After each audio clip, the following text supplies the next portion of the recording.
이 시간에는 잠언서 24장 16절로 18절을 중심으로 해서 본향에 돌아가는 세 가지 축복, 이런 제 말씀을 상고하는 가운데 은혜받기를 원합니다. 하나님을 섬기는 성도들의 궁극적인 소망은 원형 천국 본향에 돌아가는 축복을 받는 길에 있다고 할 것입니다. 죄악 세상 애굽에서 노예 생활하던 이스라엘 백성들이 모세를 지도자로 내세우신 하나님의 인도하심을 받고 광야를 통과하여 가나안에 들어가기를 성경학자들은 모형 진리라고 합니다. 430년간의 종로하다가 출애굽한 이스라엘 백성들이 하루아침에 모형 천국에 들어가는 뜻을 이룬 것이 결코 아닙니다. 하나님이 10대 재앙을 견디지 못한 애굽의 바로가 항복함으로써 모형 천국인 적과 꿀이 흐르는 가나안 땅을 향해 해급할 수가 있었습니다. 척박한 땅이라 식물이 자라지 못하고 물이 부족하여 맹수들며 울부짖는 거칠은 광야인지라 낮에는 40도를 오르내는 더위와 밤에는 급강한 추위와도 싸워야 하는 이스라엘 백성들이었습니다. 그러나 하나님께서는 낮에는 구름 기둥으로 그늘이 되고 밤에는 불 기둥으로 추위를 막아 주시는 온기가 되어서 이스라엘 백성을 주야로 보호하셨습니다. 하나님은 광야 40년 동안 양측에 떨어진 백성에게 만나를 새벽에 이슬처럼 내먹게 하시고 목마를 땐 바위에서 샘물을 내셨으며 광야 40년 동안 옷이 헤어지거나 실이 닳지 않게 하셨습니다. 광야 생활의 생존에 필요한 모든 것들을 하나님께 친히 챙겨주시고 대적들과의 싸움에 승리하도록 은혜도 입혀주었으며 그것들은 가나안 땅에 들어가 자기들의 손으로 짓지 않은 집을 주시고 갈지 않은 포도과 논밭을 주셨으나 하늘에 비가 내리지 않은 농사를 지을 수 없는 처수답을 배분해 주셨습니다. 이는 출애굽 이후 아말렉과의 첫 싸울 때 모세의 손이 들리면 승리하게 하시고 내려가면 패하게 하신 하나님 여호와 니시 사건을 통해 교훈하신 것처럼 하나님만 의지하는 뜻이었습니다. 이러한 교훈을 통해 천성 본향에 들어가기까지 승리하는 방법을 알려주신 것이니 그것은 첫째는 하나님의 완전한 지혜와 근신을 지키고 따라야 한다는 것입니다. 두 번째는 하나님을 향해 경건하게 살아야 한다는 것입니다. 세 번째는 하나님께 신앙의 뿌리를 견고하게 내려야 한다는 것입니다.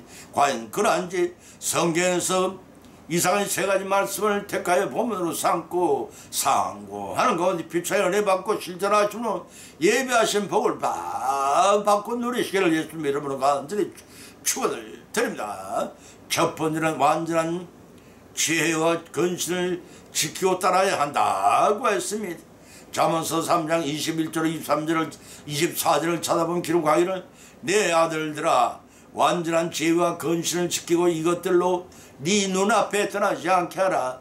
그리하면 그것이 네 영혼의 생명이 되면 네 목의 장식이 되리니 네가 네 길을 안전하게 행하고 네 발이 걷지 아니하겠으며 네가 누울 때도 두려워하지 아니하겠고 네가 누운 적 네 잠이 달리로다 라고 하였습니다. 본문의 말씀 제자가 취해야 할 실천적인 행동과 그로 인해 이루어지는 유익을 강조하는 지혜의 수평적인 측면을 다루고 있습니다. 특히 본문은 젊은이들을 위한 5가지 충고 가운데 5번째 충고로서 하나님의 보호로 인해 제자가 누릴 복을 언급하고 있는 것입니다. 인간은 아담의 선악과 범죄 이후 현실적으로 이 세상에 존재하는 악인과 더불어 세상을 살아가면서 악인의 강성함으로 인해 여호와 경외하는 죄조차 실망할 수밖에 없었습니다. 그러나 저자는 여기서 단 한 번의 지혜와 근신을 지키는 자가 받을 권한적인 복을 언급함으로써 이들로 하여금 여호와를 의지하되 낙심하지 않게 하는 것입니다. 다시 말해서 완전한 지혜와 근거를 지키고 따르는 자는 권한적인 두려움에서 도움이 없는 삶을 영위할 수가 있다는 것입니다. 사람이 이 세상을 살면서 아무리 조심을 해도 넘어지기 쉬우며 이에 대한 두려움에 벗어날 수가 도무지 없습니다.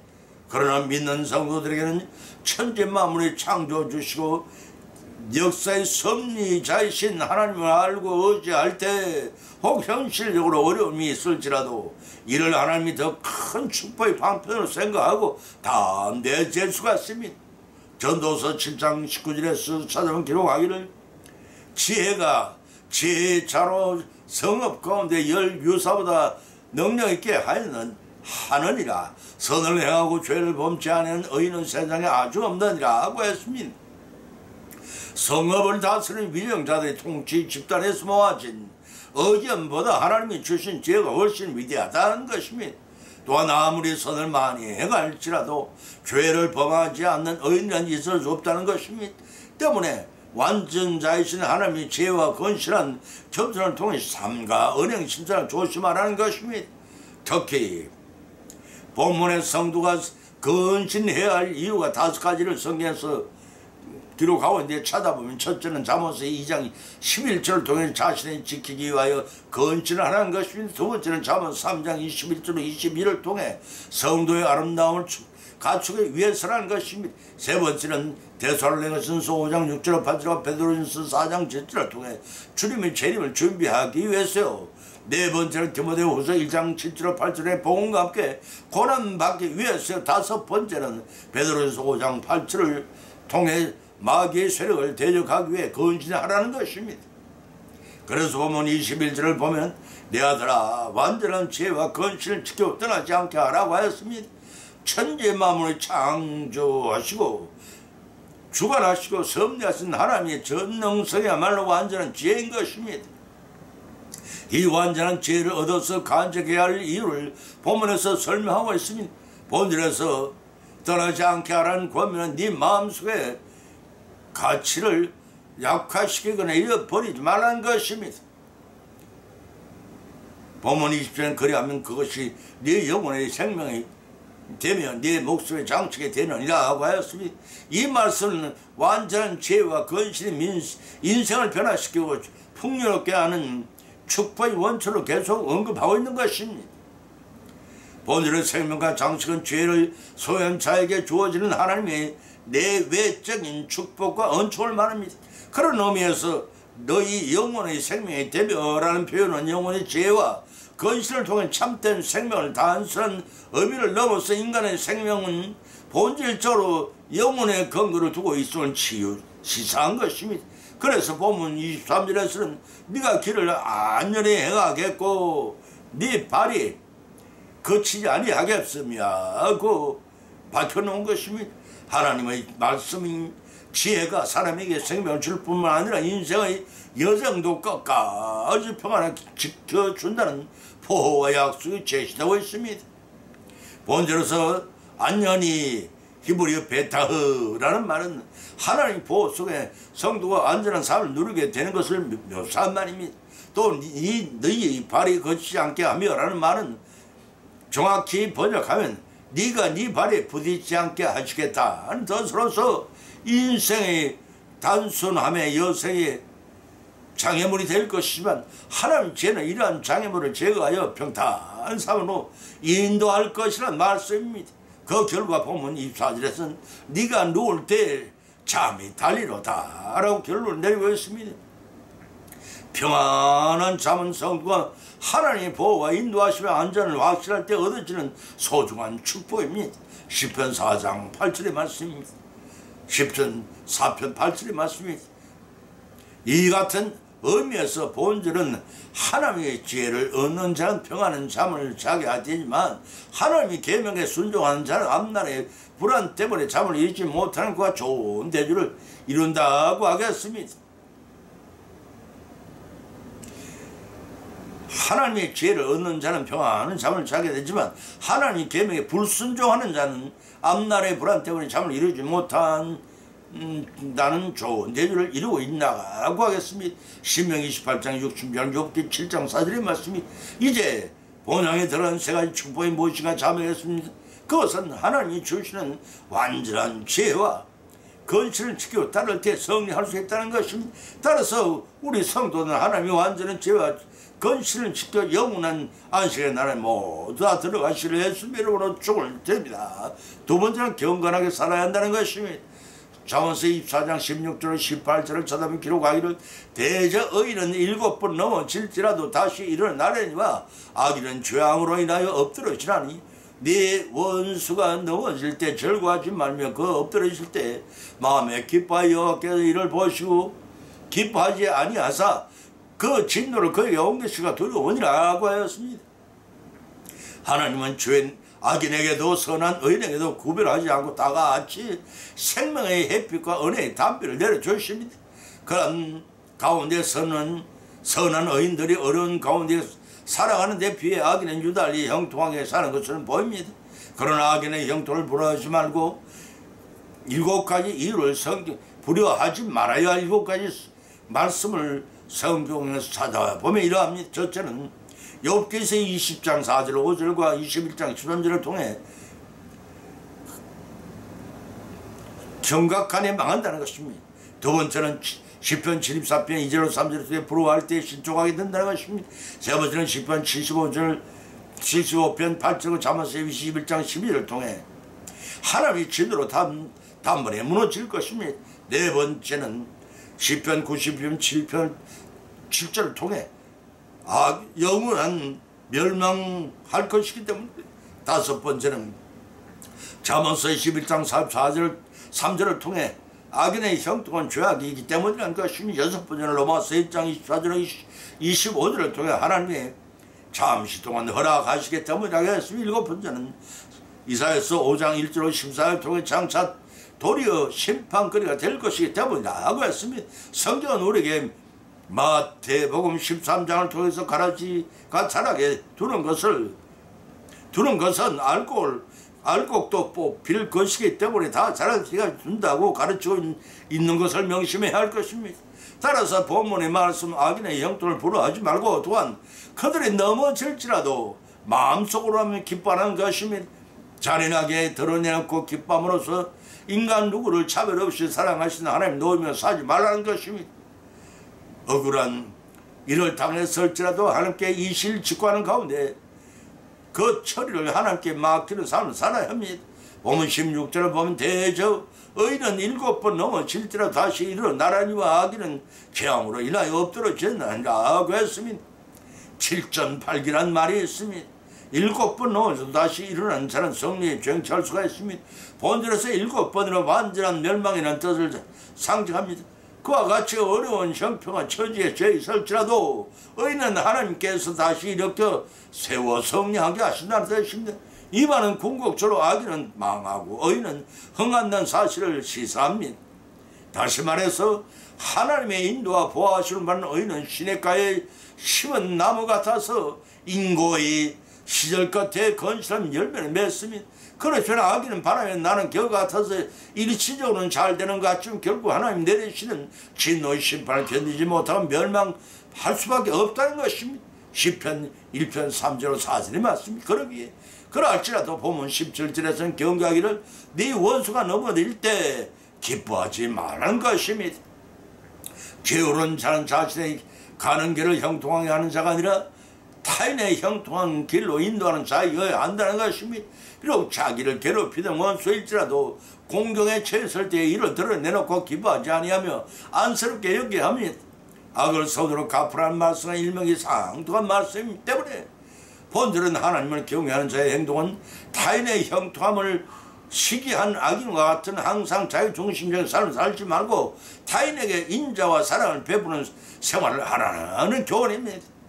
레위기 19장 18절은 마태복음 5장 44절의 말씀입니다. 왜 그러한 생활을 하는 것에 대해서 본문 18절은 기록하기를 여호와께서 이것을 보시고 기뻐 아니하사 그 진노를 옮기시가 두려우니라 하였습니다. 원수의 공격을 보고 궤제를 부르지 말라는 것입니다. 궤제를 부르지 말라는 것입니다. 악을 악으로 갚는 자 같은 행실을 보시는 하나님께서 원수에 내릴 재앙을 옮길 수 있다는 교훈입니다. 다시 말해서 원수에게조차도 사랑을 베풀어 개가 천선하게 하는 말씀입니다. 이런 자기 이웃을 정죄함으로써 예수 그리스도께 채무를 받았던 바리새인들은 그와 같은 사실을 입증한 대표적인 사람들이랄 것입니다. 이제 본향에 들어간 세 가지 축복이 무엇인지 자명해졌으면 그것은 경건한 삶을 살라는 것이면 악을 악으로 갚지 말고 악을 선으로 갚는 사랑을 베풀어 하나님이 기뻐 내리신 축복을 받고 누리시는 저와 여러분이 성리한 삶을 이루어 나가시는 예수님으로 축원을 드립니다. 세 번째는 신앙의 뿌리를 견고하게 내려야 한다는 것입니다. 마태복음 13장 20절 21절 찾아보면 기록하기를 돌밭에 뿌리 어쩌다는 것은 말씀을 듣고 적시로 기쁨으로 밭에 그 속에 뿌리가 없어 잠시 켜지다가 말씀을 인하여 환난이나 핍박이 일어날 때는 곧 넘어지는 자요라고 했습니다. 본문의 말씀은 씨를 뿌린 자의 비유로서 길가 밭이든 돌밭이든 가시떨기에 뿌려졌던 신앙의 뿌리는 경건히 내리지 않으면 열매를 맺을 수 없다는 것입니다.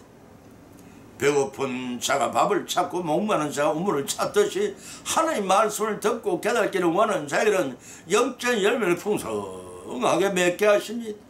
그 맺을 10가지 열매를 살펴보면 이러합니다. 첫째는 마태복음 3장 8절에 보면 회개에 합당한 열매를 맺게 한다는 것입니다. 두 번째는 마태복음 20장 43절에 하나님 나라의 열매를 맺게 하신다는 것입니다.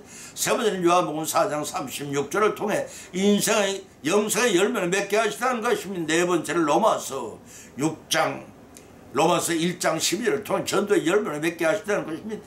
다섯 번째는 로마서 6장 22절을 통해 거룩함에 이르는 열매를 맺게 하시고 여섯 번째는 고린도후서 6장 6절을 통해 그리스도의恩초의 열매를 맺게 하시며 일곱 번째는 갈라디아서 5장 21절을 통해 성령의 9가지 열매를 맺게 하시고 여덟 번째는 에베소서 5장 9절을 통해 빛의 열매를 맺게 하시며 아홉 번째는 빌립보서 1장 11절과 히브리서 10장 1절을 통해 의의 열매를 맺게 하시고 열 번째는 야고보서 3장 17절을 통해 긍휼과 선한 열매를 맺게 하십니다. 사랑하는 성도 여러분, 이상하게 열매 맺는 생활하고 계실 줄 믿습니다. 그 성도의 신앙은 그 열매 맺는 열매로 성장의 척도를 잴 수가 있습니다. 말씀이 씨앗이 길가 바깥은 우리의 심령에 뿌려져 결실을 할 수가 없습니다. 본문 20절은 돌밭이란 마음이 심지가 굳지 못하여 감정에 죄반 사람을 가리킵니다. 이런 사람 길가에 밭은 사람들과 같이 달리 말씀을 받을 준비가 되어 있습니다. 때문에 말씀을 듣는 순간 그것을 기쁨으로 받아들여 신앙생활을 잘 하다가도 필연적으로 겪어야만 하는 연달이한 시련이 닥쳐오면 감정의 지혜를 받고 넘어지는 신앙의 소주잔을 가리킵니다. 그렇기 때문에 말씀을 어디로 받는 순간 죄를 뉘우치며 적시 기쁨을 받지만 그 심령이 돌밭 같아서 얼마간 평안과 용서와 기쁨, 구원에 대한 확신으로 경건생활을 하게 됩니다. 그러나 참된 용서에 따른 영사옥적인 기쁨에 대한 뿌리가 내리지 못하여서 유혹과 시련이 닥쳐오면 그들의 기쁨은 사라지고 경건의 모든 흔적은 사라지고 합니다. 그 이유에 대해서 예수님 친히 말씀하실 그 속에 뿌리가 없어 잠시 견디다가 환난의 핍박이 일어난 때 곧 넘어지는 자요라고 지적한 것입니다. 겨울이 가고 사월이 되면 관상목에 화초를 좋아하는 사람들은 원하는 가지를 잘라다가 삽식을 합니다. 잘 가꾸어 뿌리가 자생하면 그 삽식목은 자라게 되고 꽃이 피고 열매도 맺을 수가 있게 됩니다. 이와 같이 우리의 심령의 밭은 말씀의 씨앗을 받아들여서 뿌리를 내리게 되면 각종 열매를 맺게 됩니다. 그때 성도의 믿음의 성숙도를 열매로 나타나게 됩니다.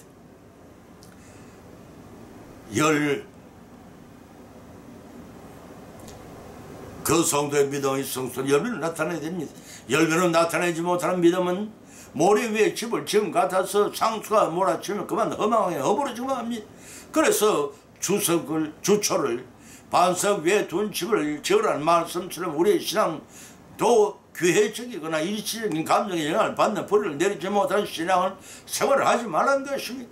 포도나무 신주님의 나무 줄기에 접붙어 져서 풍성한 열을 맺는 삶을 살라는 증거이십니다. 이제 본향에 들어가는 세 가지 축복이 무엇이니 자명했습니다. 그것은 신앙의 뿌리를 견고하게 내리라는 것입니다. 항상 물이 넘쳐 흐르는 시냇가에 뿌리를 내린 나무처럼 사시사철 풍성한 열매를 맺는 성령의 삶을 이루어 나가신 저와 여러분이 믿음 생활이 되시기를 예수님 이름으로 간절히 축을 드립니다. 결론을 맺습니다. 오늘의 본 말씀은 상관 가운데 각자 믿음대로 은혜를 받았고 또한 세 가지 교훈을 받은 점입니다. 그 첫 번째는 본향에 들어간 세 가지 축복은 완전한 하나님의 지혜와 건실을 지켜나가므로 승리하라는 것입니다. 두 번째는 본향에 들어간 세 가지 축복은 악을 선으로 갚는 경건한 삶을 살라는 것입니다. 세 번째는 본향에 들어간 세 가지 축복은 신앙의 뿌리를 견고하게 내려 항상 풍성한 열을 많이 맺는 데 있다는 것입니다. 이러한 교훈을 받은 것을 거치지 마십시다. 이러한 교훈을 우리의 실생활에 실천하고 적용케 하시는 성령 하나님의 역사하심에 힘있기를 바랍니다.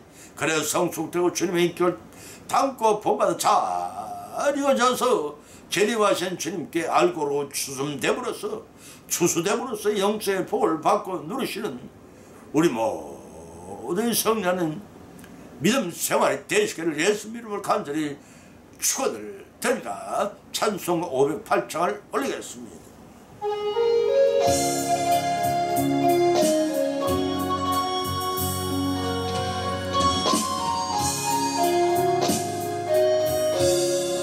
우리가 지금은 나그네 되어도 화려한 천국에 자라가리니 이 세상 있을 때 주님 예수님 위하여 끝까지 힘서이 하세. 주님 내게 부탁하시네. 천사도 모아겠네. 화목해 하라신 구주의 말씀을 온 세상 널리 전하세. 주님 예수님 말씀이 온 세상 만민들 흉악한 죄에서 떠나라 하시네. 이 말씀 듣고서 새 생명 얻으라. 이 깊은 소식 전하세. 주님 내게 부탁하시네. 천사도 모아겠네.